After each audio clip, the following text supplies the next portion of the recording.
What's up guys? Welcome to my vlog. Sa video na ito ay i-reveal ko sa inyo ang unang sahod ko sa YouTube.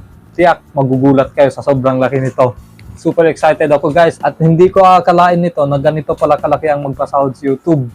Boom! Totoo yan. Dahil naka-receive na ako ng Google AdSense from YouTube. Ito yun. Ibig sabihin yan, pag meron ka na nito, sasahod ka na sa YouTube. Ito ang Google AdSense PIN.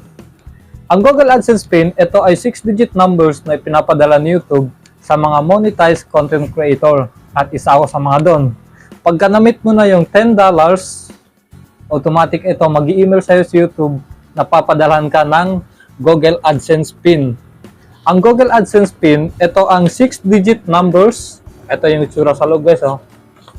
Yan. At ito yung numbers na yan. Yan ang i-enter ko doon sa aking Google AdSense account para ma-transfer out ko yung salary ko from YouTube to bank account. So, yun nga guys, tapos na ako mag-set up at na-receive ko na yung sahod ko within a days lang. Mamaya malalaman nyo kung magkano yan. Sobrang laki to guys, magugulat talaga kayo. Pero bago ko sabihin sa inyo yan, siyempre balikan natin from the time kung kailan ba ako nagsimula sa YouTube. So, gumawa ako ng YouTube channel ko since 2018. Yun yung mga first month ko dito sa Manila eh. Na-i-inspired ako sa mga content creator dahil nakikita ko sa mga video nila, napakalaki talaga ang sinasahod nila sa YouTube. Kaya naman sabi ko noon, try ko kayo mag-vlog. Pero yung purpose ko talaga noon, sabi ko, pagka hindi ako sasahod sa YouTube, ang magiging purpose ng channel ko is for memories. Lahat ng mga video na travel ko, doon ko i-upload o yung mga adventure, travel vlog, and lifestyle, doon ko i-upload lahat ng video ko. Para kahit pa paano, after mga many years, pwede ko balikan yung video ko noon. Ay, ito pala yung mga time na dito ako sa lugar na to. Ito yung lugar na napuntahan ko. Di ba? Pero di ko akalain talaga, sasahod ako sa YouTube after 5 years. Di ba? Kasi yung YouTube channel ko, hindi ko na pinapansin yun. Parang wala na sa akin noon. Sabi ko, mahirap pala yung views sa YouTube kasi walang nanonood eh.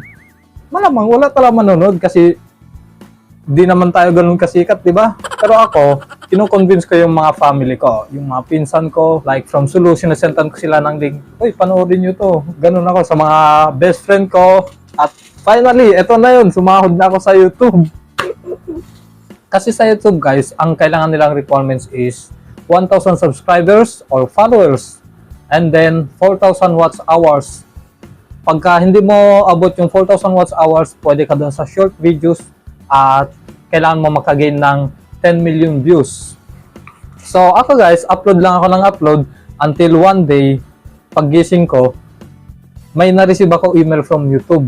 Ang sabi doon sa email na eligible na raw ako para mag-apply sa YPP, which is YouTube Partner Program. So ibig sabihin nun, kikita na ako. Pero hindi pa totally monetize ako. Kasi yung YPP or YouTube Partner Program, kumbaga sa mga Facebook ngayon, yung sa Reels, ito yung mga stars.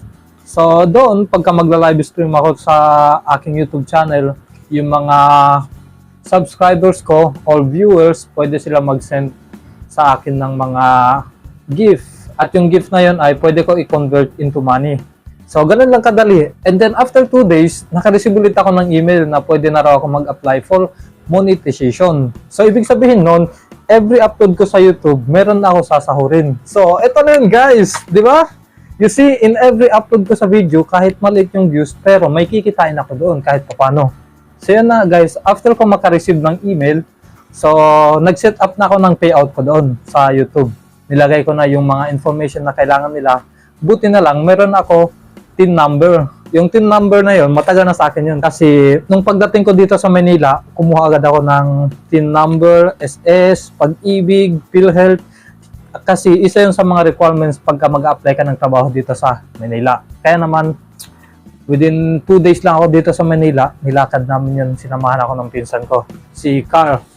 So after ko mag-fill out guys ng mga information doon sa YouTube, pati yung tax information, so within 3 days, na-receive ko yung sahod ko sa YouTube. Pumasok siya doon sa bank account ko.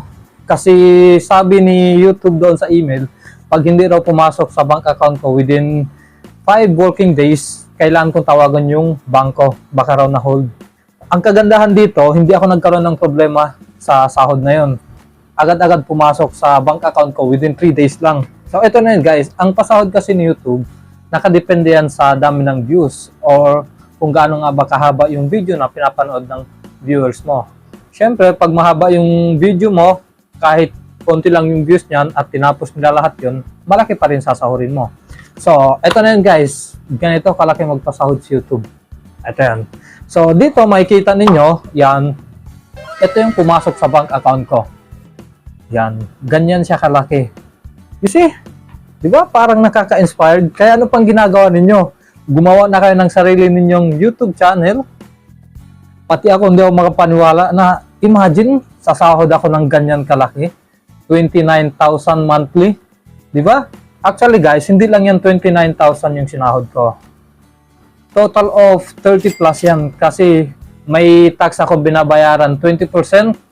Bago yan papasok sa account ko, automatic yan magkakaltas doon yung tax 20%. Kaya naman hiningaan ako ng TIN number kasi doon magkakaltas yung tax. And then, pagkapasok doon sa bank account ko, which is BDO, may kaltas pa doon sa BDO. Almost 1,000 din ang binawas dyan ni BDO. Kaya ano pang ginagawa nyo guys? Gumawa na kayo ng sarili ninyong YouTube channel dahil dito, sulit talaga. Yan, makikita nyo naman kung gaano kalaki yung sinahod ko, di ba? Ang kagandahan dito kay YouTube guys, meron siyang agreement. Bibigyan ka ni YouTube ng 1-year agreement para abutin yung requirements na yon. Ano nga ba yung requirements? Yun yung 1,000 subscribers or followers and then 4,000 watch hours sa long-term video. Pagka mahirapan ka kumuha dun sa long-term video na views, try mo mag-upload sa short video. Para siyang reels sa YouTube. So, pagka maka 10 million views ka in 1 year, o kahit hindi abot yung 1 year na yon, within 3 to 4 months, pag nakuha mo na yun, automatic kayo ma-monetize yung YouTube channel mo. So, pagka na-monetize ka na, at maabot mo na yung $10, meron ka na nito. Ito ay, bago ko siya na-receive, inabot ito ng 43 days kasi galing ito Malaysia. Napadala ito from Malaysia to Philippines. Ang ginawa ko naman, pinick up ko lang ito sa Makati City Post Office. Ito yon. Yan ang Google AdSense. Kaya inabot ito ng 43 days bago ko na-receive. Diba? Try mo na mag-YouTube. Guys, take note hindi yan ang every month sasahurin ko sa YouTube. Nakadepende yan sa dami ng viewers. Pwede yan tataas pa dyan yung sahod ko at pwede yan bumaba pa dyan. Pagka maraming viewers, siyempre, mas malaki yung sasahurin ko. Pero kahit konti ang viewers ko, kung tinapos nila yung every video na pinapanood nila, malaki pa rin ang sasahurin ko nun. So, okay guys, I hope na-inspired kayo doon sa aking video at gagawa na kayo ng sarili ninyong YouTube channel. And don't forget to subscribe and like to my video. See you on next vlog. Bye-bye!